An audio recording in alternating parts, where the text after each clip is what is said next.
Selamat datang di channel Sang Diri, channel yang membahas tentang kesadaran, edukasi, serta pengembangan mental dan spiritual. Kesempatan kali ini kita akan membicarakan tentang cara mengatasi emosi negatif dengan filosofi stoik. Banyak orang yang tidak menyadari bahaya memendam emosi dan memilih untuk menutupinya.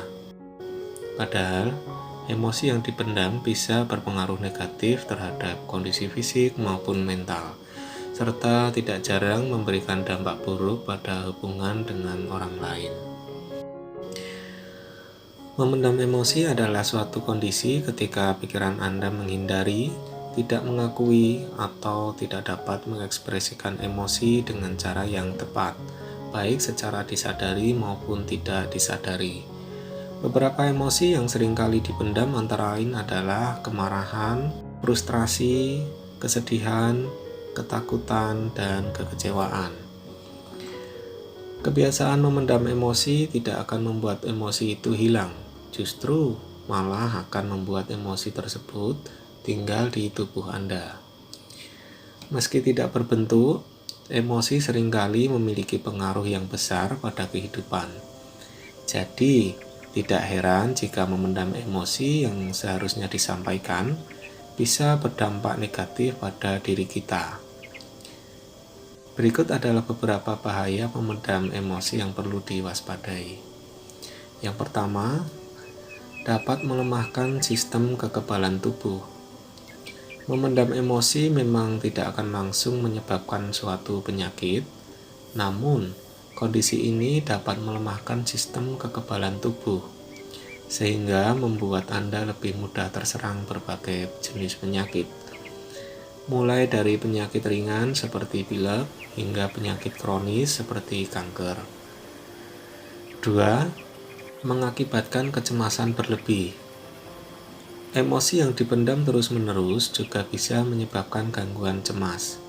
Gangguan cemas berkepanjangan mengakibatkan otak memproduksi hormon stres secara berkala. Hal ini pada akhirnya bisa berdampak negatif pada kesehatan fisik, seperti sakit kepala, mual, muntah, hingga kesulitan bernafas. 3. Mengakibatkan depresi. Emosi negatif yang tidak tersalurkan dengan baik juga dapat mengakibatkan depresi. Jika sudah sampai pada tahap ini, emosi negatif akan berubah menjadi perasaan hampa, putus asa, bahkan perasaan ingin mengakhiri hidup. Gejala yang timbul akibat depresi antara lain adalah sering merasa lelah, sulit tidur di malam hari, dan kehilangan ketertarikan pada hal-hal yang biasanya Anda sukai. Depresi juga bisa menyebabkan berbagai gangguan kesehatan, seperti sakit kepala, penurunan berat badan, hingga gangguan pernafasan. 4. Menyebabkan berbagai penyakit kronis. Produksi hormon stres yang tinggi akibat memendam emosi juga bisa meningkatkan detak jantung dan tekanan darah. Jika terjadi dalam jangka waktu panjang, hal ini dapat menyebabkan Anda beresiko lebih tinggi untuk menderita berbagai penyakit kronis seperti stroke dan gagal jantung. Selain itu, hormon stres yang tinggi juga dapat mengganggu proses pengiriman sinyal dari otak ke usus, sehingga Anda menjadi rentan terkena gangguan sistem pencernaan. Nah, ada satu ilmu yang bisa membantu Anda untuk mengatasi emosi negatif. Namanya filosofi stoik, yang diambil dari bahasa Yunani Stoa Poikil, yang berarti teras berpilar, tempat para filsuf Yunani berkumpul pada zamannya. Filosofi ini menarik untuk Anda pelajari dan bisa Anda terapkan di dalam kehidupan sehari-hari untuk mengatasi berbagai emosi negatif, yaitu dengan cara mengubah mindset Anda. Cukup simpel, walaupun prakteknya tidak sesimpel itu. Di ajaran Stoik, prinsip utamanya yaitu dikotomi kontrol. Artinya, kita harus memberikan perhatian dan energi penuh pada hal-hal yang bisa kita kontrol, dan tidak usah khawatir pada hal-hal yang tidak bisa kita kontrol. Mungkin bagi beberapa orang, pandangan ini terlihat seperti orang yang pasrah.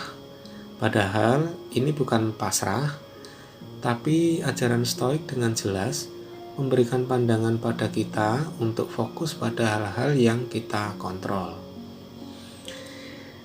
Dalam filosofi Stoik, emosi jiwa itu lahir dari sebuah peristiwa yang ditambahi opini kita. Artinya, semua hal yang terjadi dalam kehidupan manusia adalah netral. Tidak ada hal positif dan negatif. Tidak ada hal baik dan buruk.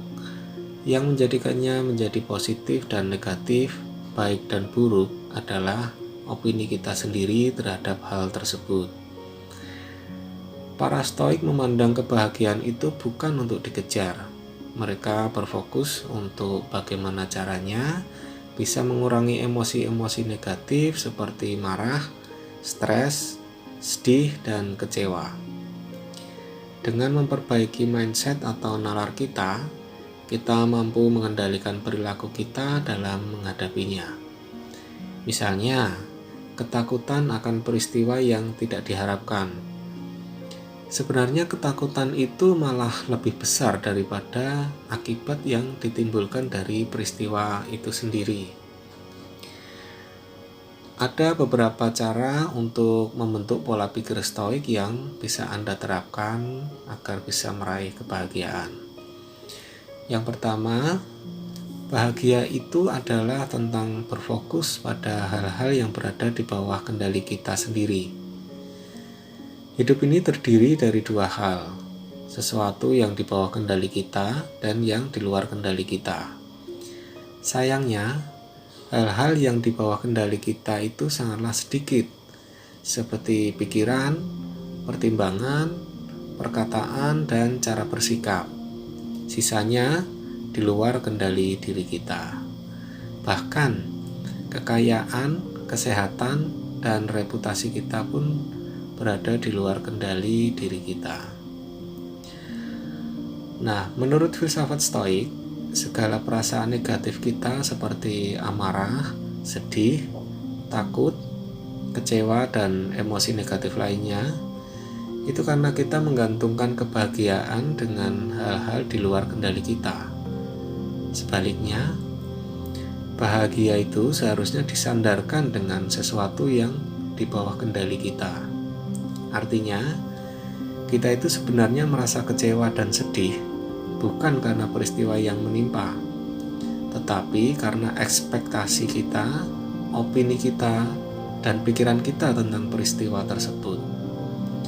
Oleh karena itu, mengelola pikiran adalah kunci kebahagiaan dalam filosofi Stoik ini. Yang kedua, kita adalah bagian dari semesta, maka hidup harmonislah dengan alam. Manusia merupakan bagian dari semesta yang luas ini. Namun, kita memiliki keunggulan dengan akal budi yang dimiliki. Tetapi untuk meraih kebahagiaan, kita juga harus hidup selaras dengan alam, dengan memperlakukannya dengan baik. Jika tidak, alam akan marah dengan lahirnya bencana yang akan sangat merugikan dan menghancurkan. Oleh karena itu, tindakan-tindakan sederhana seperti membuang sampah pada tempatnya dan tidak merusak alam adalah bagian yang penting dalam kehidupan sehari-hari. Yang ketiga, berbahagialah dengan kata hatimu, bukan perkataan orang lain. Bahagia adalah tentang menjadi versi terbaik dari dirimu sendiri, bukan berdasarkan apa yang orang lain katakan.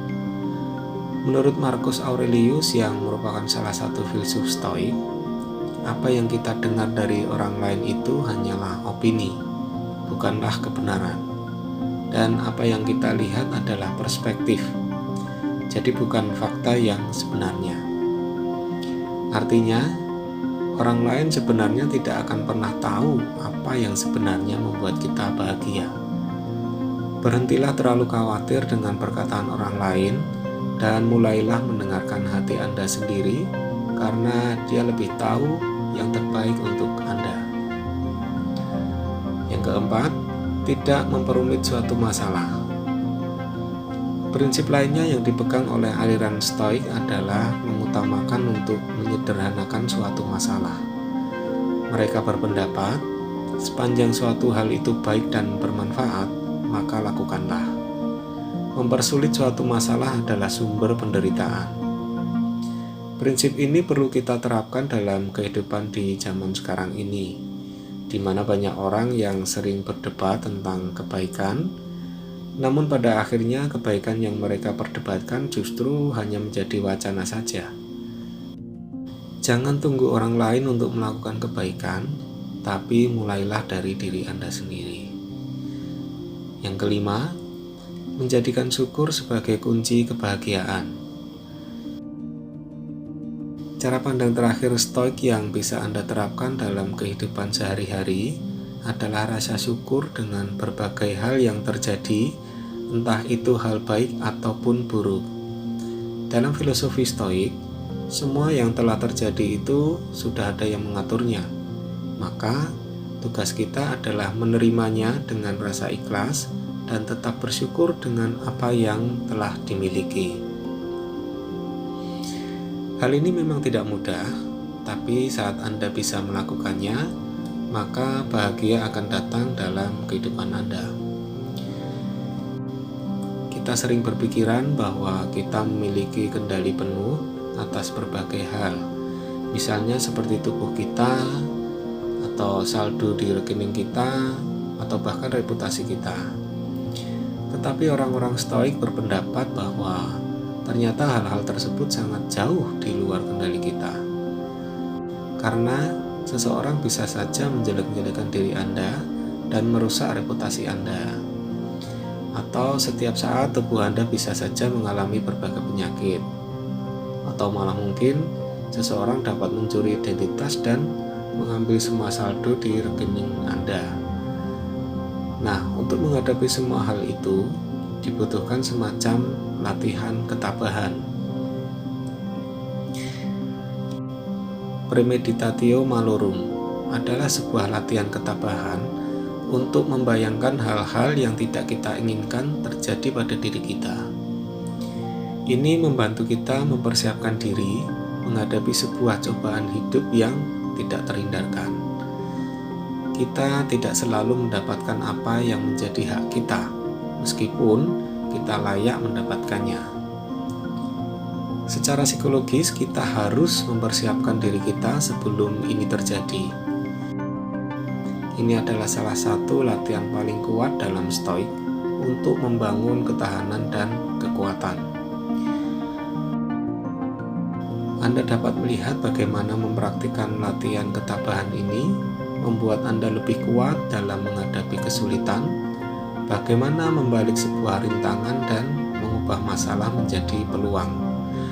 Sekaligus mengingatkan betapa kecilnya Anda membuat ego Anda tetap terkendali. Ingatlah bahwa prestasi dan pencapaian hanya sesaat, tapi bukan berarti kita tidak boleh memiliki impian yang tinggi, malah sangat boleh. Namun, tetap ingat, semua pencapaian kita hanyalah sementara. Bersikaplah rendah hati, jujur, dan tetap sadar.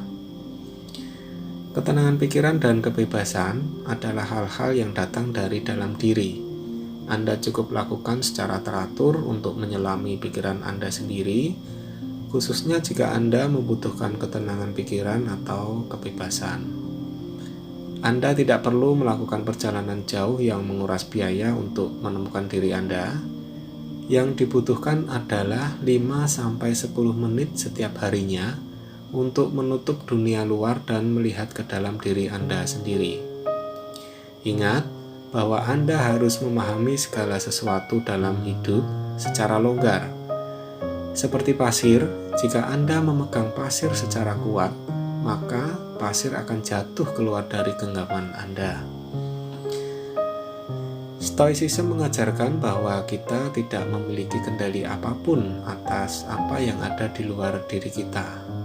Satu-satunya hal yang ada di kendali kita adalah bagaimana reaksi kita terhadap apa yang terjadi.